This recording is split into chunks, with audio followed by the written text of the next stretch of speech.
She possesses a seemingly natural talent for tearing open the fabric of the humdrum to reveal the uncanny characters lurking just behind the veil.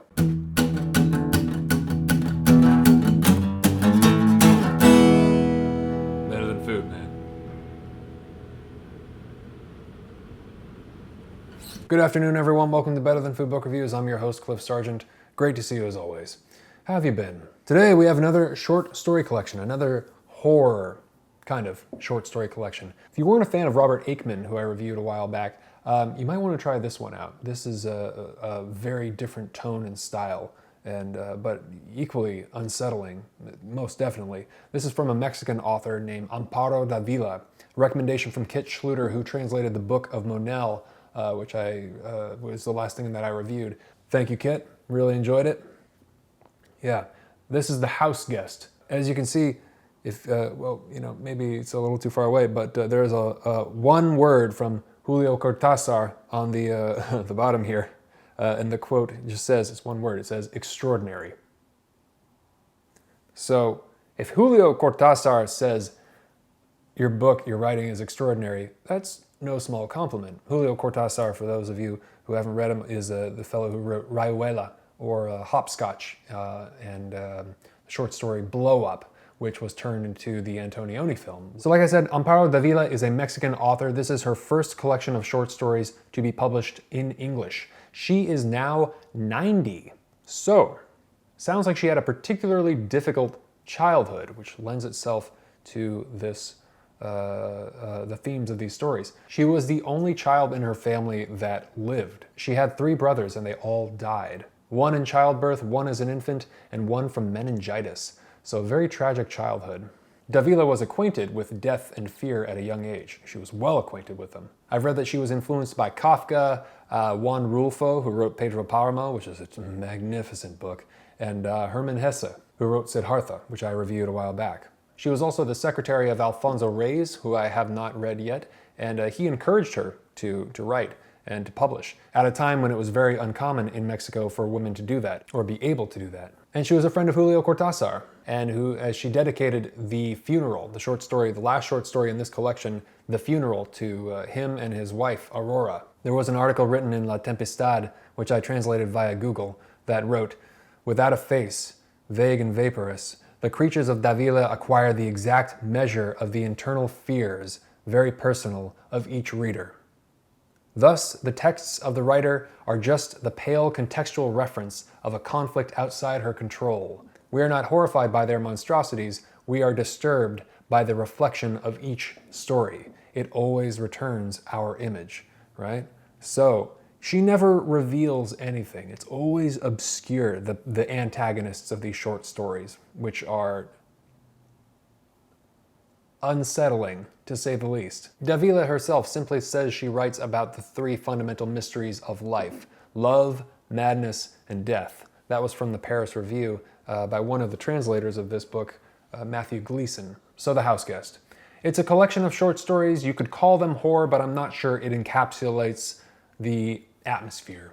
It's as if Juan Rulfo and Edgar Allan Poe collaborated on writing the script for Hitchcock's Vertigo. You're never certain what she's talking about as far as the antagonists. But this unknown, this unknown factor in each story, this simple obscurity is what makes them deeply disturbing. One moment the writing and narrative is lucid, and then she flips a switch and everything gets weird.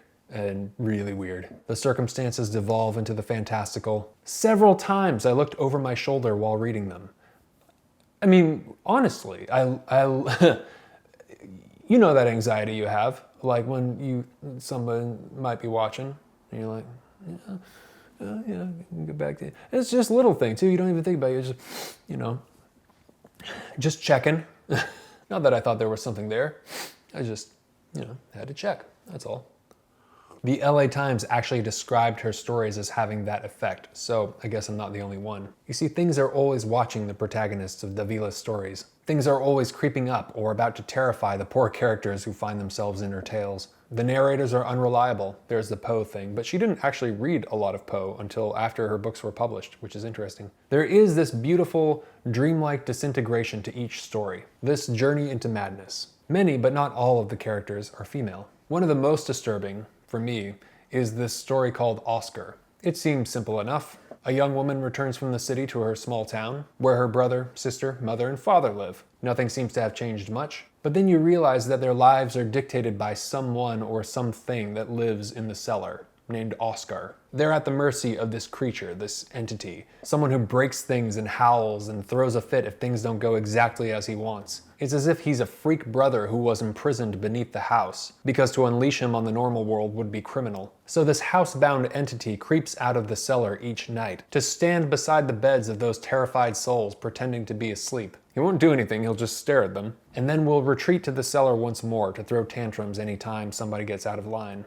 The entire house lives in fear of him. The strange thing is that you don't question these sorts of things with Dávila's stories. There's this element of believability which is too sophisticated in her writing. You're in, this is how things are, and that's that. Disbelief has now been suspended, so fasten your goddamn seatbelts. Whatever ride she's planned, it's the one you're going on. Whether you sleep tonight or not. Once in the story, Tina Ray's, the text itself ends resembling the accelerating inner anxiety of the character, disjointed, collapsing, and then lost. Usually her writing is really straightforward. It's not like the words themselves and their juxtaposition are not particularly experimental. But in this one story, it stands out because it is. It's sort of trying to communicate the anxiety of this woman who's on this date that she thinks is just going to go about as wrong as it possibly could.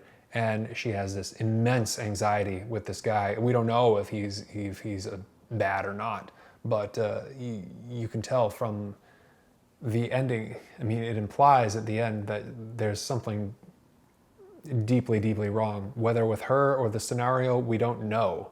But it's as if her mental landscape, her collapsing mental landscape is represented in the text itself. It's very interesting, so you should check it out. Often the antagonists or strange characters are described the way you would describe animals, like cats or dogs, or in one case, a toad.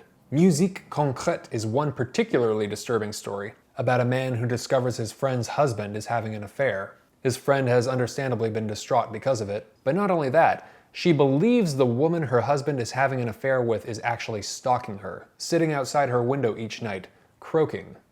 See, it's weird when I describe it, but you get into the story, it's demented. It's creepy. This woman resembles a toad. And it sounds silly, but just read it. It's effective. Some of the characters seem to be resigned to their fate. One they've caught a glimpse of, and it appears very bleak, very grim, and they realize they can't escape. Not all of them, though. Some are forced to take action. The titular story, The Houseguest, is one of those stories. I'm going to read you the opening of this story. I'll never forget the day he came to live with us. My husband brought him home from a trip. At the time, we'd been married for almost 3 years. We had 2 children, and I wasn't happy. My husband thought of me as something like a piece of furniture, one that you're used to seeing in a particular spot but that doesn't make the slightest impression. We lived in a small, isolated town, far from the city, a town that was almost dead, or about to disappear. I couldn't suppress a cry of horror the first time I saw him. He was grim, sinister, with large, yellowish eyes, unblinking and almost circular, that seemed to pierce through things and people. My already miserable life became hell. The very night he arrived, I begged my husband not to condemn me to the torture of his company. I couldn't help it. He filled me with mistrust and horror. He's completely inoffensive, my husband said, looking at me with marked indifference. You'll get used to having him around, and if you don't...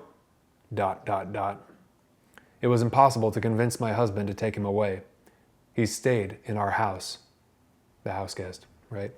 So, there you go. But listen to that, He was grim, sinister, with large yellowish eyes, unblinking and almost circular, that seemed to pierce through things and people. This is a description that is a great example of the ones I was talking about. She's always describing the creatures or the strange characters, the antagonists in this book, like animals.